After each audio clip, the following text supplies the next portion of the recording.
Mas dá para dizer que uma vez eliminado, sim, o São Paulo não fica, porque não há razão para tal. Os resultados não justificam, a qualidade de jogo é instável e a gestão de elenco é péssima. Ele está completamente isolado. Um amigo que trabalha no Flamengo me disse o seguinte: ele é um... Esse tal do João Guilherme sabe das coisas. Fiz aqui um compilado de programas. Tem o time do Flamengo que vai jogar hoje. Tem novidade, hein? Sampaoli aplicou a novidade aí no time do Flamengo. Tem João Guilherme falando aí sobre um bastidor do Ninho do Urubu. Tem ESPN aí também que a gente vai conferir. Fiz um compilado de programas aqui para todos nós assistirmos. Então você que tá aí, meu querido, dá aquela moral de sempre. Se inscreva no canal, tem um botão aqui embaixo, escreve aí, aciona o sino, deixa o like. Corre lá no canal do João, se inscreve também que ele vai estar no nosso vídeo aqui comentando com a gente. Então dá aquela moral, beleza? Você acredita na classificação do Flamengo hoje? Quero saber da tua opinião. Deixa aqui nos comentários e assiste o vídeo até o final pra gente ficar por dentro de todos os detalhes dessa decisão, belezinha? Então vambora pro vídeo, meu querido. Ô Rafa, pra você, essa vantagem, esse favoritismo lá do primeiro jogo em Porto Alegre, ele foi equilibrado novamente depois dessa confusão toda ou não? Essa história em campo é diferente e o Flamengo segue como favorito pela grande vantagem numérica que tem? Não, equilibrado não foi, ele ainda existe, ainda é proeminente, ele está um pouco menor. Se o Flamengo tinha conseguido talvez 80-20 nesse primeiro jogo de Copa do Brasil lá em Porto Alegre, agora cai para um 60-40 ou 65-35, porque você cria elementos internos que fortalecem o teu adversário. E a sensação que a gente tem é que o Grêmio está fazendo muito bom uso disso, né? A gente ouviu aí o Berton com os torcedores e os próprios jogadores, os personagens do Grêmio nessa prévia do jogo de hoje, eles trouxeram elementos aí respeitosos, com toda aquela cautela que provavelmente tem muito dedo do Renato Gaúcho, por conhecer o quanto que isso tem impacto no mundo do futebol. Ele foi um jogador muito provocativo e é um técnico muito ressabiado com essa questão do que se fala antes do jogo, mas evidentemente isso vai ser usado em algum momento na prévia, na coletiva, na preleção, nas conversas internas. Eu queria só propor, Bruno, um raciocínio contrário. Você levantou a bola do favoritismo. Em qual dos dois jogos a gente tem uma possibilidade de um hecatombe maior caso o favoritismo não se confirme? É no Maracanã. Qualquer resultado que aconteça hoje no Morumbi, ele é aceitável. No Maracanã, uma eliminação do Flamengo, apesar de todos os problemas, não é. É porque no Morumbi não acaba o ano de ninguém. Se tiver uma goleada, eu acho que complica muito. Mas... Resultados normais... Mas assim, o ano não acaba no Morumbi porque o Corinthians e o São Paulo, eles estão... O Dorival não cai nem o Luxemburgo? Não cai. Não. E outra coisa, Rafa, eu não tenho essa informação, talvez você tenha. Mas depois eu entro nessa história, daqui a pouco eu chamo o Nicolete. Mas vamos lá, Rafa, eu não tenho essa informação, não sei se você tem. Mas eu não duvido que hoje seja o último jogo do Sampaoli. Alguém duvida? Se não passar, porque se perder, tem um bom motivo para mandá-lo embora. E se o Flamengo ganhar e passar para a final, você tem um motivo melhor ainda para mandá-lo embora. Para mandá-lo embora. A gente não está ao vivo. Que até engasguei. Mas é um motivo melhor ainda, que é o seguinte, temos um título a ser disputado e a gente precisa melhorar esse ambiente para conquistar. Mas é só o ambiente que precisa melhorar? Mas tem uma questão aí, Bruno, eu entendo o que você colocou, mas tem uma questão importante envolvendo o Flamengo, historicamente. O Flamengo não costuma tomar decisões, essa diretoria pelo menos, o Landim, o Marcos Braz, o Spindel, eles não costumam tomar decisões pensando somente numa lógica técnica, até porque a sensação que eu tenho é que o nível de conhecimento operacional do departamento de futebol, para dia a dia mesmo, não é suficiente. O que existe lá dentro é muito controle de vestiário. Não. O Marcos Braz conhece muito o vestiário, relação com os jogadores e tal. Mas assim, sabe aquela história de você mandar um técnico embora às vésperas de uma final, e aí se você perde a final já tem uma justificativa pronta? É ruim. Eu acho que o Flamengo não correria esse risco se classificando hoje à noite no Maracanã. Mas dá para dizer que uma vez eliminado, sim, o São Paulo não fica, porque não há razão para tal. Os resultados não justificam, a qualidade de jogo é instável e a gestão de elenco é péssima. O Sampaoli confirma no Flamengo o que sempre se falou dele. É que ele não estava perto da gente aqui no Rio de Janeiro. Mas quando ele trabalhou no Atlético sabia-se isso, quando ele trabalhou no Santos percebia-se isso. É que eram clubes com uma exigência específica de momento. O Sampaoli não é um bom gestor de pessoas e está provando mais uma vez isso nesse período como técnico do Flamengo. Então, é por isso que eu acho que mantê-lo em uma eventual final é muito mais arriscado do que você trocar de treinador. Mas o que tem no mercado hoje que tenha esse perfil apaziguador? Rogério Ceni. Ué, mas ele não saiu com aquele áudio vazado? Mas você acha que o elenco do Flamengo prefere hoje o Sampaoli ou o Rogério? O elenco do Flamengo prefere um título para... Entregamos um título na temporada, apesar de tudo. Vamos trazer aqui as informações. O argentino não terá Wesley suspenso. Sampaoli não conta com Wesley, que levou cartão no jogo de ida com o Grêmio. Varela, com o nariz fraturado, já providenciaram uma máscara para ele. Ficará à disposição, mas ele teve algumas fraturas no nariz, hein? A pancada que o Gerson deu nele pegou em cheio, fez um estrago.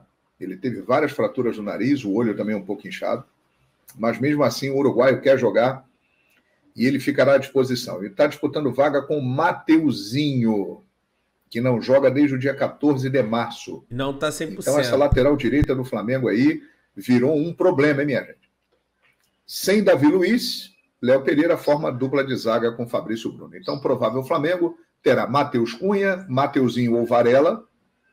Está mais pro Varela, apesar da fratura. Fabrício Bruno, Léo Pereira, Felipe Luiz, hein? Que assumiu um papel de liderança no vestiário. Depois do caos instaurado, Sampaoli perdeu completamente o controle do grupo. E o Felipe Luiz assumiu o comando lá do vestiário, fez o meio-campo entre diretoria, jogadores. Felipe Luiz, eu tenho a impressão de que ele vai ser um técnico sem ser o técnico. Daqui a pouco eu falo sobre isso. Alan, Thiago Maia ou Gerson, Everton Ribeiro, Arrascaeta, Bruno Henrique e Gabigol. Provável escalação do Flamengo, mas essa escalação aqui pode mudar, hein? Vitor Hugo pode entrar, Luiz Araújo pode entrar. Botava o Luiz Araújo. Não dá para definir, não dá para cravar o time do Flamengo, não. Pedro pode ter uma chance. Eu não sei não, hein? Acho que o Flamengo pode ter uma escalação com algumas caras diferentes logo mais uma hora antes do jogo, quando a gente souber aqui. Acredito que o Luiz Araújo possa ganhar uma chance, o Pedro também. O Vitor Hugo, de repente, entra no meio-campo. Vamos aguardar, né? Pendurados aqui, isso é importante, até pensando numa final, né? Alan, Ayrton Lucas, Davi Luiz e Gabigol. Se levarem cartão hoje e o Flamengo passar, eles ficam fora da primeira partida da final. O Grêmio está adorando tudo isso que vem acontecendo no Flamengo. O Flamengo trouxe o Grêmio de novo para a parada. O maior adversário do Flamengo está sendo o próprio Flamengo. Há 3 semanas, quando terminou o jogo em Porto Alegre, e o Flamengo venceu por 2-0, a própria imprensa gaúcha, os torcedores do Grêmio, todos estavam muito desanimados, porque o Flamengo realmente fez uma grande atuação, uma atuação que espantou, né? Deixou todo mundo, pô, o Flamengo jogou demais e tal, que partida. E seria muito difícil reverter no Maracanã. Só que exatamente no jogo seguinte, aquela partida contra o Grêmio pela Copa do Brasil, é que começou a crise profunda no Flamengo. E o estopim foi a negativa do Pedro em se aquecer, e aí veio a agressão do preparador físico ao Pedro, que já foi até mandado embora há algum tempo. E aí o Flamengo entrou num espiral, numa crise sem precedente.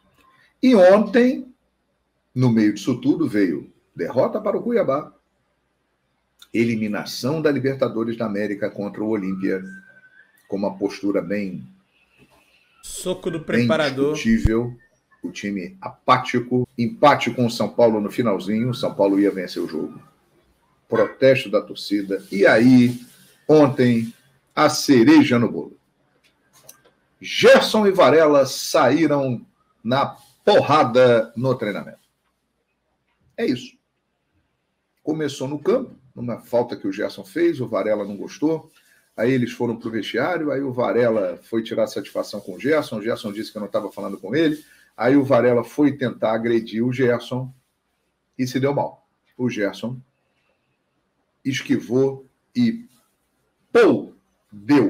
E deu bonito, porque fraturou o nariz do Varela, o olho está inchado. O Varela foi obrigado a passar por uma operação plástica ontem e hoje, se jogar, jogará com uma máscara. Isso demonstra o seguinte: o vestiário do Flamengo sempre foi muito complicado. Isso é uma coisa que todos nós sabemos. Um elenco com muitas estrelas, jogadores vitoriosos, jogadores que têm uma influência no dia a dia do clube muito grande. Os jogadores mandam, essa é a verdade. Né? No Marcos Braz, no Bruno Spindel, o comando do futebol do Flamengo cada vez mais mostra realmente as suas falhas. E aí, o Flamengo traz um treinador que sempre foi problemático. Esse Sampaoli que nós estamos vendo agora no Flamengo sempre foi o Jorge Sampaoli. Só que agora ele está no Flamengo. E aí tudo ganha uma proporção muito maior. Sampaoli conseguiu implodir um vestiário que já era bem delicado. Ele não é o primeiro a ter problemas com o vestiário do Flamengo. Pelo contrário, vários tiveram. Mas em nenhum momento houve uma situação de descontrole como está acontecendo agora. Ele está completamente isolado. Um amigo que trabalha no Flamengo me disse o seguinte: ele é um louco e que trouxe uma comissão técnica de loucos. Foi isso o que esse amigo que trabalha no Flamengo me disse. E que convive lá. Ele é um louco e trouxe uma comissão técnica de loucos. Como o futebol do Flamengo é gerido de maneira amadora e deficiente, tem acertos, tem, mas falta comando e muitos erros acontecem, com a presença de Sampaoli e sua comissão técnica, o vestiário implodiu. Né? E aí, meus amigos, qual é a notícia de agora? Felipe Luiz, com toda a sua experiência, assume a liderança do grupo, faz o meio-campo entre diretoria e jogadores. E qual é a leitura que eu faço deste fato? O Felipe Luiz assumiu o comando do time. É isso. O Felipe Luiz, ele virou o treinador do time sem ser o treinador. Ele reuniu a turma e falou o seguinte: galera, nós temos que classificar. O Flamengo tem que se classificar, nós temos que respeitar o Flamengo, temos que respeitar a nossa torcida, então vamos fazer o nosso. Deixa o careca maluco para lá, deixa ele falando lá, e vamos fazer o nosso aqui. E eu tenho a impressão que é isso que vai acontecer. Né? Com a liderança do Felipe Luiz, depois da caixa d'água transbordar, depois da bomba explodir, o Flamengo vai tentar se mobilizar entre os jogadores para ganhar hoje o jogo no Maracanã. E tem que vencer mesmo, para espantar a crise, para ganhar confiança de novo, para seguir para a final da Copa do Brasil. Agora, se o Flamengo tivesse uma administração de futebol, um comando de futebol, né, que soubesse se impor e levar melhor as situações, tudo isso poderia ter sido evitado há muito tempo. Eu não sei nem se o Sampaoli seria contratado. O Sampaoli é um técnico que conta com a admiração do presidente Rodolfo Landim. Rodolfo Landim, além de ter amizade com o Sampaoli, ele é um fã do trabalho de Sampaoli. E ele queria ter o Sampaoli há muito tempo no Flamengo. Então, ele bancou a contratação e ele bancou a permanência do Sampaoli após a briga, a agressão do preparador físico ao Pedro. Os jogadores não gostaram da postura do Sampaoli, que ficou totalmente à parte, não tomou partido, né, contra o companheiro que ele trouxe e cometeu aquela loucura, né, de agredir o jogador. E isso aí rachou de vez o elenco. Eu acho que nós vamos ter um empate hoje no Maracanã. Para, João, que é pelo menos Vai passe. ser empate esse jogo. E o Flamengo se classifica no sufoco, mas classifica. 2-2 é o meu palpite para Flamengo e Grêmio. Vai ser uma noite emocionante, hein? Você está preparado? Fez o check-up, né? É isso. Já comprou o calmante? Porque hoje vai ser animado. Pode se preparar. O Flamengo se supera em meio ao caos. 2-0 Mengão hoje, fora o baile. Ítalo Lacerda. Ítalo, um abraço, meu amigo. Ítalo, você tem razão. Aí a história do Flamengo mostra que em momentos de caos o Flamengo se superou e conseguiu grandes resultados. Mas esse elenco do Flamengo, ele é um caso à parte na história do Flamengo. Eu não me lembro, tenho 52 anos, acompanho o futebol há muito tempo, eu não me lembro de um elenco do Flamengo tão apático. Eu me lembro do Flamengo ter times ruins, times limitados, mas o Flamengo sempre teve times que correram, que lutaram, que brigaram, raça, amor e paixão, o slogan da torcida. O Flamengo sempre teve isso. Eu não me lembro de times do Flamengo apáticos, que não corriam, que ligavam o modo não tô nem aí e deixa para lá. E exatamente este elenco do Flamengo, que é um dos mais qualificados que o clube já teve. Porque nós já temos aí grandes jogadores e numa quantidade expressiva. Mas os caras não estão nem aí. E tem tudo. Estrutura de primeiro mundo, salário astronômico, jogam no Flamengo. E eles não estão nem aí. Então esse elenco aí é um caso à parte. Não sei. Vamos ver se o Felipe Luiz consegue mobilizar o Flamengo, porque a situação realmente ela é bem complicada. O que esperar desse Flamengo e Grêmio aí para hoje, em termos de partida, né? Da gente deixando um pouquinho de lado, se é que é possível, né? Tudo que está acontecendo. O que você espera para o jogo de hoje? Você imagina um Grêmio, por exemplo, saindo para o jogo, porque precisa tirar a diferença de 2 gols? Você imagina um Flamengo esperando ou um Flamengo jogando também para tentar aumentar a vantagem? Olha, eu acho que, assim, muito difícil imaginar o que vai acontecer hoje. Eu, sinceramente, eu não tenho ideia. Quanto ao Olímpia, eu esperava o time matando o Olímpia, massacrando o primeiro tempo, a meter gol.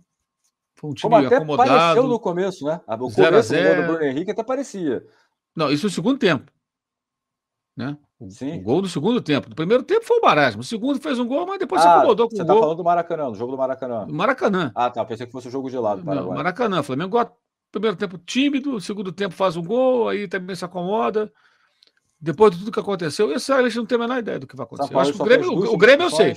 O Grêmio vai atacar o Flamengo pra caramba, vai jogar muito em cima do Soares, Bitelo, vai tentar abrir logo o placar para ficar a um gol de uma disputa de pênalti e jogar com o nervosismo do Flamengo e da torcida. O Grêmio vai agredir o Flamengo. Tenho certeza. O Grêmio vai sair atacando o Flamengo e tentando pegar aí o Flamengo no pulo. Agora, o time do Flamengo eu acho imprevisível, não tenho ideia. Talvez até faça um jogo minimamente razoável, não sei, um bom jogo. Mas eu não tenho muito ânimo, não. Assim, como rubro-negro, eu acho que a tendência hoje é o Flamengo irritar muito seu torcedor. Talvez se classifique pela vantagem que tem. Mas eu imagino hoje uma noite bem complicada para o rubro-negro. Bem complicada. Eu não tenho uma visão assim de que algo bom vai acontecer. Não tem nada que aponte na direção de uma coisa boa. Nada. Zero. O que aconteceu de bom? Nada. Só acontece porcaria. É briga, é atuação ruim, só acontece coisas ruins. Não tem nada acontecendo de interessante. Eu não tenho, assim, uma expectativa nada boa, não. Pessoal, a gente teve uma alteração aí, tá? O Gerson não estava como provável titular e o Varela estava como dúvida, mas o GE publicou, acabou de soltar aqui, que tanto Varela quanto Gerson serão titulares hoje. Tá aí. Tanto Varela, então o Flamengo vai com a seguinte formação. Matheus Cunha no gol, Varela, Fabrício Bruno, Davi Luiz e Felipe Luiz, tá? Pelo menos é o provável. Gerson e Thiago Maia, ou Gerson e Alan, quer dizer, no meio campo. À frente de Arrascaeta, Everton Ribeiro, e no ataque Bruno Henrique e Gabigol. Essa deve ser a escalação do Flamengo hoje, beleza? Então, confirmados aí o Gerson e o Varela. Olha, rapaz, será que o Varela vai querer tocar pro Gerson? O Gerson vai tocar pro Varela? Não, sei não, hein? Esquisito essa escalação aí, hein? Importante participação do João Guilherme aí também, né? Trazendo alguns bastidores aí, né? Esse João sabe das situações aí do Ninho do Urubu. Vai lá e se inscreve no canal do João também, tá? Inscreva no canal, aciona o sino da notificação, deixa o seu like, tamo junto, saudações brunegras.